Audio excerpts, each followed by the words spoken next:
What is going on, warriors and farmers of Tamaris? Welcome to the updated guide for VELYN in Call of Dragons. In this episode, we're going to check out some talent trees, some artifacts, some WARPETS, and everything that makes this hero so good in Call of Dragons.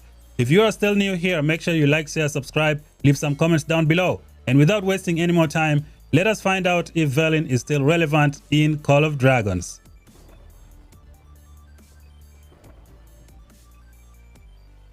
Alright, warriors of Tamaris, another day, another magic video. Today we're gonna find out if VELYN is very useful in Call of Dragons. He has been in the game since the game was introduced. Now there are three very good things to know about VELYN. The first one is going to be his rage skill. It can hit 3 targets. The damage is diffused. The second good thing about VELYN is his ability to bring 20% march speed to the table. This is very important. It will allow you to pick different talents from the talent tree and avoid the march speed altogether. For example, you can go with the foresight for the magic troop type and get 75 rage when you cast rage skill. You're gonna get a 25% chance to do that. The third thing that is so good about VELYN is that he is the only magic hero in the game that has a permanent 10% crit rate. This is very powerful skill. You can pair up VELYN with any magic hero that can do a hero skill damage, and he's gonna let them have a 10% crit rate to do a hero skill crit damage. Now this is going to be super important for the lineup. VELYN can also do some additional damage from his awakening. When he freezes the enemy, he can do like 400 damage from his rage skill, which is a pretty big deal. He's got a debuff known as the Hoarfrost, which can work very well with the Sapphire Fabric and also freeze enemies and prevent them from running. These are everything that makes VELYN still relevant in the game. Now the game developers have been adding a bunch of new magic heroes into the game. However, VELYN is still useful. He is slowly falling off, but he's gonna be useful for quite some time because of the three good things that I just mentioned. We have the AoE rage skill, we got the 20% march speed, and we got the 10% permanent crit rate. Up next, we're gonna check out some of the best pairings for VELYN in Call of Dragons. You can use Yunming and VELYN and just take things to the next level. Yunming just makes anybody looks good. And if you don't have anyone to pair with Yunming, you can easily use VELYN as a deputy. Now another good pairing that people use in Call of Dragons is going to be Lilia primary and VELYN as the deputy. This is the go-to march for most people in the Call of Dragons. It is one of the best in the game. Another march that you can use right away from Season 1 is going to be Walder primary and VELYN as the deputy. This is something that's going to work well for players who don't have deep pockets to buy heroes in the game. Another march you can try is going to be Thunderlin and VELYN. They also work pretty good together. VELYN has that permanent 10% crit rate, and Thunderlin has multiple instances of hero skill damage, which will have a very good chance to get a critical hit. Now there are some other good marches that you can use as well. Musyang is also known to work very well with VELYN as a deputy. You can also try Bahorn primary with VELYN as the deputy. This can work quite well, but people don't use it a lot. The number one best pairing to use with VELYN is going to be Lilia and VELYN. This is pretty much it. You don't even need to think about anything else. But if you want to move your marches around, if you want to move your lineups up and down, you can always use the different magic heroes that we have in the game. Another one to use with VELYN is going to be Gramara. Gramara has a skill tree and VELYN has a 10% crit rate. Together, they can combine to do some good stuff on the field. So these are some of the good pairings for VELYN in Call of Dragons. You have a lot of options to try, but I think the best one is going to be a Lilia primary and a VELYN as the deputy. This is it. This is the way to go. In terms of the talent tree, we don't have very good options for VELYN in Call of Dragons. Like I just showed you before, VELYN was pretty much a deputy in every single pairings that I just showed you. You need to use VELYN as a deputy. However, if you are persistent, then here are some of the talent trees that you can try. I would recommend the control talent tree. This is what it looks like. You can see the points here and just read through them and then pick what you want. VELYN has a 20% permanent march speed, so we don't need to take this one. We just go with the foresight to give you more rage when you cast your rage skill. One important thing to note is that you need to put 1 point in blind sight, because this 1 point is going to trigger backstabber almost every time you enter battle. And over here, we also have some good debuffs. We got another debuff here, which should help with the Sage ability, I think. And then here we also have another debuff, which is pretty good.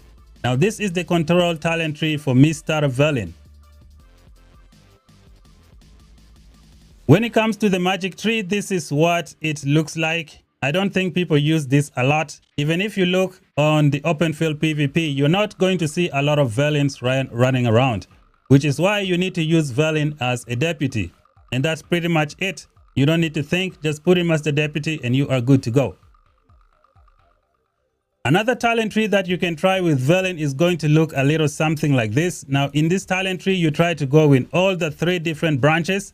That is if you want to use VELYN as the primary, and this is what it looks like. Make sure you always put that last point here in blind sight, because it's going to help you trigger backstabber and help you do some good stuff against your enemies.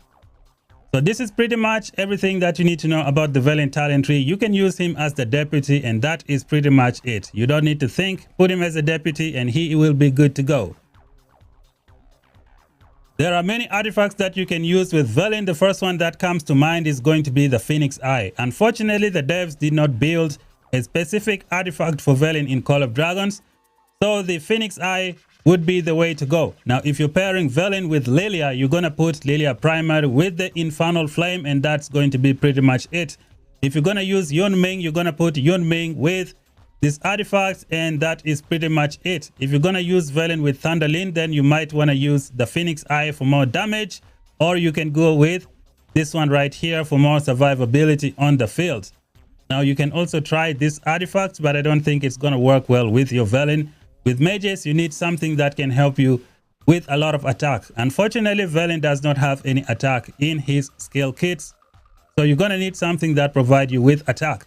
If you do decide to use Bertrand as the primary with VELYN, you can also try this artifact right here known as the Mirage Orb. So using VELYN is going to be dependent on the primary hero that you bring. They will decide which artifact to use. But if you don't have a lot of options, you can go with the Phoenix Eye and never look back. Lastly, we're going to check out some of the WARPETS that you can use with VELYN in Call of Dragons. The first one that comes to mind is going to be the Sapphire Frederick. This pet was built specifically for Mr. VELYN in Call of Dragons. It's got this skill known as the Intense Pain Bloom. Now it says each time you inflict Scorch, Hoarfrost, or Ensnare on one enemy legions, Pain Bloom deals more damage the next time it is cast. Now VELYN is the one who's got this amazing Hoarfrost ability. His Hoarfrost ability, I think, is better than the other heroes in the game. Let us check it out. So when in battle, Legion has a 20% chance to inflict magic defense, break, and Hoarfrost on the target for 3 seconds. You're gonna inflict this Hoarfrost multiple times. I think VELYN has the best one. Alwyn also has another one, but is not as powerful as VELYN. Let's try and see. Alwyn has a Hoarfrost ability, but it's not as powerful as VELYN. Okay, looks like he's got the Ensnare. I don't think he's got the Hoarfrost. Does he have Hoarfrost? Nope, he's got the Ensnare. So yeah, VELYN is the one with the Hoarfrost. It's gonna do some good stuff. You can trigger it multiple times and just activate the Sapphire Frederick to give you that additional damage. Now, in the game of Call of Dragons, infantry has become so annoying. We are also gonna get G5 infantry very, very soon. And Lilia VELYN is always hitting infantry in the open field. Another option that you can try is going to be this Sand Lizard. Sand Lizard is going to give you that survivability that you need to withstand the counter attack of those annoying infantry heroes. Almost everyone has a Kuma on the field. Kuma has 100% attack. And when you hit Kuma, the advanced counter strike on his pet is going to punish you significantly, which is why you are going to need a Sand Lizard to help you out in those fights where you're fighting so many infantry on the field. So this will be another good option. As of right now, so many people try to use like 5 Sand Lizards in Call of Dragons. It is becoming the meta in the game just to help you negate the counter attack of the Kumas, the Goresh, and all those annoying infantry heroes in the game. And by the way, we're getting new G5 infantry. Who knows what they're gonna do? So the Sand Lizard is going to be a very, very good option for you. Now, if you're going to pair up VELYN with the other heroes, you can try other WARPETS as well. For example, a VELYN and a Yunming, you're going to go with the Flaming Manticore. If you're going to go VELYN with, let's see. If you're going to go VELYN with Musiang, I think you're better off with the Sun Lizard because it's going to help Musiang get that 18% additional damage dealt, which is pretty good. So these are some of the WARPETS that I can think of. The Ice Lizard can also work with a VELYN, but it is not a recommended pet in the game. So you try to avoid it. You go with the Sapphire Frederick or the Sand Lizard, which is the way to go. To conclude the video, VELYN is still a very useful hero in Call of Dragons because of the 3 strengths that he has. The first one is his rage skill. It does AoE damage. The second one is his permanent march speed, which works for every faction. Most mage heroes are dependent on Celestials to get the 20% march speed. So with VELYN, you're going to get this permanent 20%. It's fantastic. On top of that, you got the permanent 10% crit rate. It is good. The only downside of VELYN is that he does not have any attack in his skill kit. We are getting so many new good magic heroes in the game. At some point, he's going to fall off, but I still feel like he's going to be relevant because of his 20% march speed and his 10% crit rate. Now, VELYN is the one who can take the Sapphire Frederick to the next level with its Horror Frost ability. And when it comes to the artifact, you got plenty of options depending on who you're going to pair up with VELYN. So this is pretty much everything that you need to know about VELYN. He is still relevant in Call of Dragons. Not so much. He's going to fall off at some point, but he is still good in the game. Now, if you're new here, like, share, subscribe, leave some comments down below. And without wasting any more time, I'm going to let you guys go, guys. We shall meet again in the next one. I think I just got confused with my intro and my outro. Anyways, see you guys in the next one.